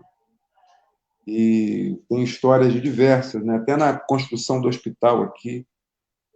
Enfim, não é? Mas é uma construção, né? Que não é fácil. Né? Não é muito fácil. Eu ainda tenho esperança que a gente ainda vai construir isso ainda, principalmente com relação a mulheres. Eu estou me dedicando a isso no Rio. E você acha, então, que as igrejas poderiam estar com uma parceria maior aí em relação à inserção desses egressos? Com relação à doação, isso as mulheres fazem com certeza. O mais, eu acho que demanda também treinamento, né, acolhida, porque demanda a gente, eu não sei se diretamente para a igreja, mas pelo menos você ter alguma representação da igreja para o encaminhamento mercado-trabalho, entendeu?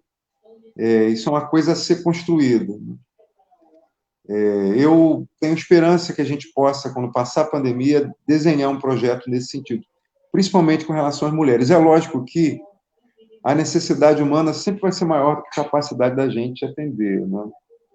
Mas eu acho que a gente tem que dispor de recursos. Na medida que a gente possa, nada a fazer não é uma solução. Né? Mas eu creio que eu estou com muita esperança que a gente possa construir alguma coisa nesse sentido. Quer dizer, ampliar o que a gente já tem nesse acolhimento, a partir das mulheres encarceradas. Eu estou nessa perspectiva. É uma pena que as nossas igrejas tenham optado, e eu estou dizendo nossas igrejas, não vamos generalizar, porque tem muita gente que não optou por isso. Mas em vez de optar... A Pastoral Carcerária Católica faz um excelente trabalho. Mas deixa eu só terminar aqui o raciocínio. Pois não. É uma pena que as nossas igrejas, em vez de optarem por um projeto de vida, um projeto de fraternidade, optaram por um projeto de poder. Né? E aí a gente lembra aqui da vinda do Fábio Pia, aqui a semana passada ou na outra, se eu não me engano, que ele diz uma coisa muito importante. O surgimento do cristianismo, né, quando ele surge, quando Cristo surge, é um movimento de pés, entre aspas, né, de pés rapados ali de Jerusalém, da Galiléia, digamos assim. É um movimento, né, de pessoas que não tinham poder nenhum, né, de pessoas que não queriam ter poder, mas de pessoas que queriam exalar o amor e levar o amor a todos, né? E abraçar e tentar melhorar essa relação humana entre as pessoas.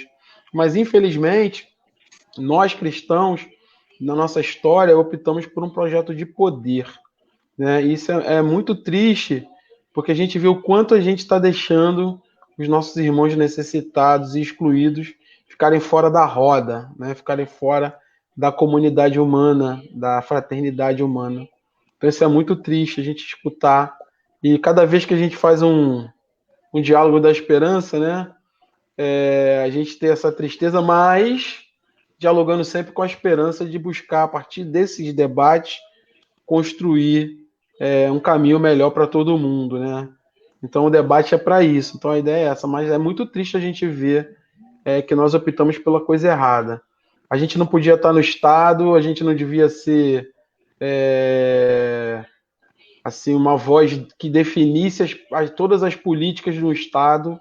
A gente não podia ser nada disso. O que a gente podia ser é um local de fraternidade e que tentasse ajudar as pessoas que precisam, né? E, infelizmente, a gente optou por outra coisa.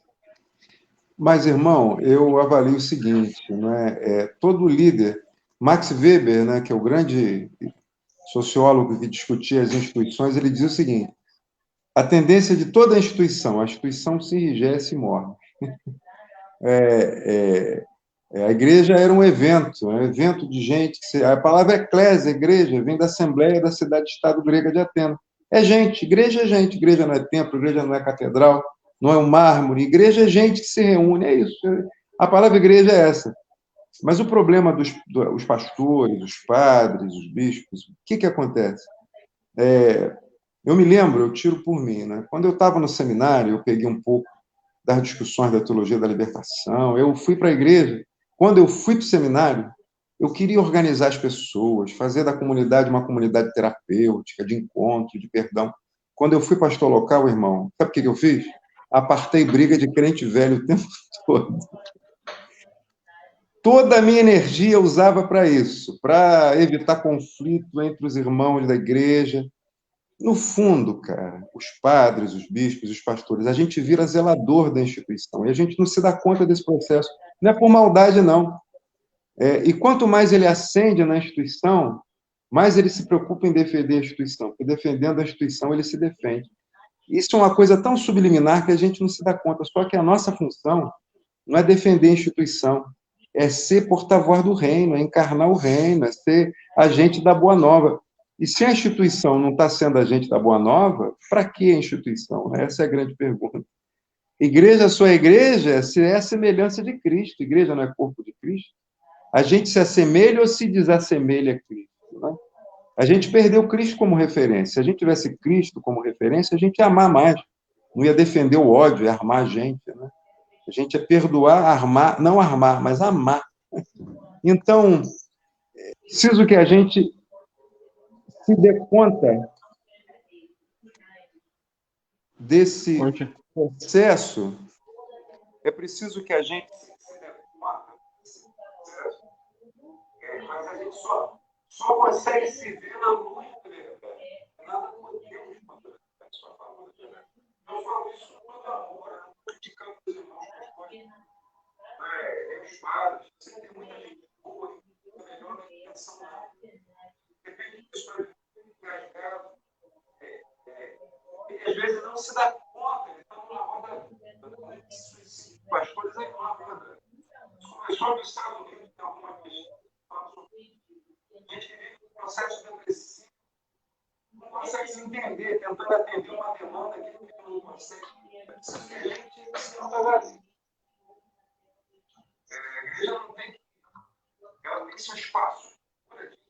Tá ruim o Teu som. teu áudio tá ruim, pastor. Teu áudio. Você está me ouvindo? Fala perto aí. Tá ruim. Tua voz tá estranha.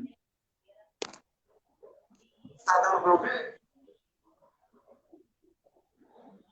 Tá estranho. Tá, mas não tá bom como estava antes. Eu estou ouvindo vocês muito baixinho também. Então, melhorou. eu falo isso com todo amor pelos irmãos.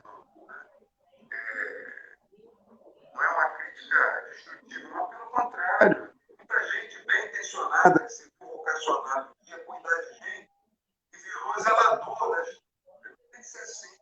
Há tempo, há esperança. Né? Uma vez tinha uma frase na sede regional antiga, o André deve conhecer, no meio do deserto, uma florzinha nascendo, que diz assim: uma nova vida começa quando se decide o que vai fazer.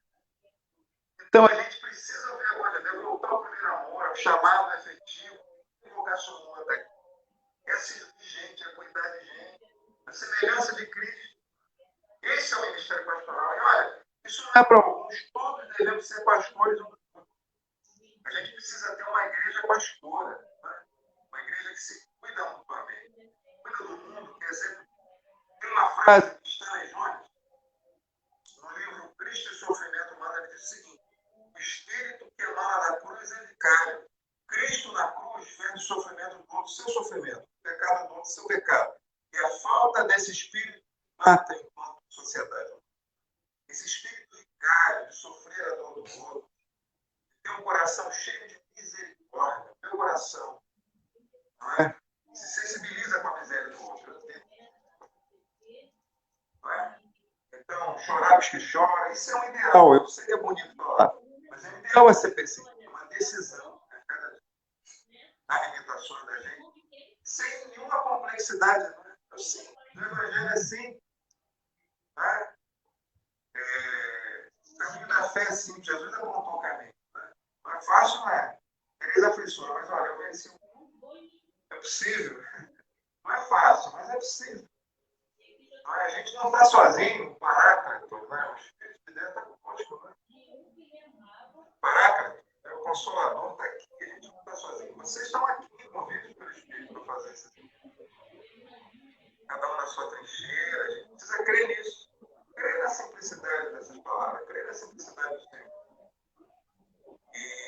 E eu aqui quero que o meu irmão se converta, que ele não seja zelador, mas que seja senador da palavra. O pastor, o padre, o pastor. É um desafio para você. E se você age assim, você vai ser um pastor, a sua voz. Você vai ser um exemplo para a sua igreja, se você age assim. Né? Pastor, padre, né? Então, creia no Evangelho. Né?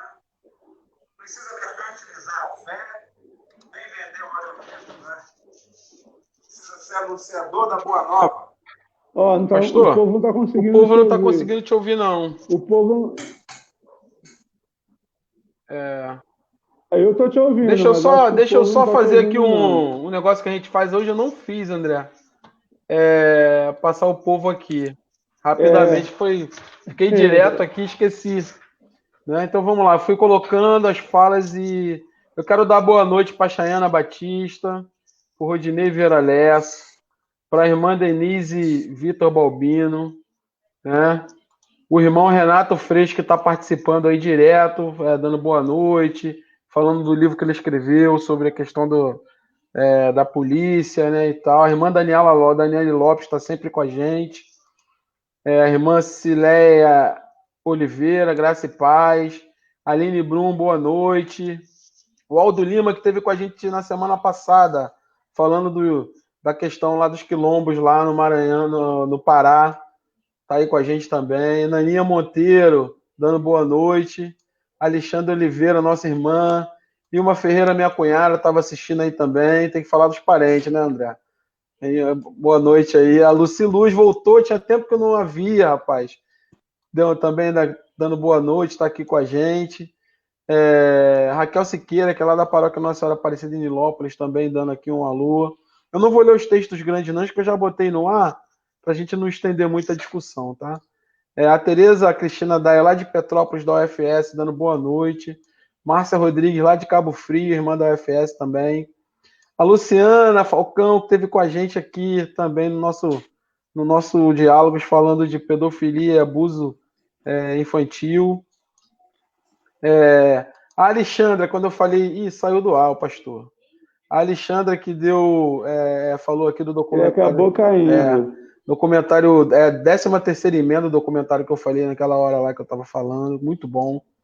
A irmã Vilma, que esteve com a gente também, falando da questão que a justiça está muito mais para os ricos do que para os pobres. E deixa eu ver mais quem aqui. O Licínio também, que esteve com a gente, também estava aí falando, deu várias participações, eu coloquei aí na nossa tela. Né? A Silmara, que agora no final nos deu... me chamou a atenção aqui em relação ao som. E é isso. O Newton Júnior também esteve com a gente aí.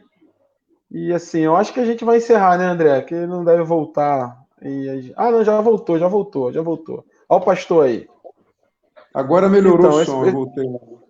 Melhorou. Então, a gente vai pedir, pastor, para você dar aí a palavra final para a gente de esperança, para a gente poder encerrar essa noite. A gente agradece aí a todos os irmãos e irmãs que ficaram com a gente até agora, aqueles que tiveram no início e não conseguiram ficar até o final também, a gente agradece. Aqueles que entraram no meio e vieram até agora também, a gente agradece, né? E é muito importante ter todos vocês com a gente aqui, todas as segundas e quartas. E a gente pede, né, se vocês puderem nos ajudar, quando acabar essa live aqui, compartilhar no seu WhatsApp, compartilhar no seu Facebook, no seu Twitter, passar para os seus irmãos, os irmãos aí que vocês sabem que trabalham com pastoral carcerária, os irmãos que não conhecem muito essa realidade do que acontece dentro do sistema prisional brasileiro. É bom a gente passar, porque eu acho que a gente vai criando uma corrente de formação e informação para esse povo que está precisando. Eu quero dar o meu boa noite para todo mundo, né? Desejar o paz e bem para todo mundo e dizer que foi muito bom ter com vocês aqui mais essa noite e pedir ao pastor Evandro para dar sua palavra de esperança pessoal e depois o final aí com o nosso irmão Raiz André. Um beijão aí para todo mundo, paz e bem. Eu só queria dizer para aquele que nos ouve, né, se você tem algum vínculo institucional, se é padre, pastor, toda aquela crítica que eu fiz de ser zelador, eu quero dizer que não precisa ser assim, não é? Você pode ser agente de mudança na realidade onde você está, né? Parece que a gente descreu do evangelho, né? Eu conversava com um amigo meu, pastor, que hoje é um verdadeiro sincretismo, né? Você bota o óleo ungido, né? Porque um amigo meu, a gente fazendo críticas, mas eu botei a campanha do óleo na igreja, por quê? O povo gosta.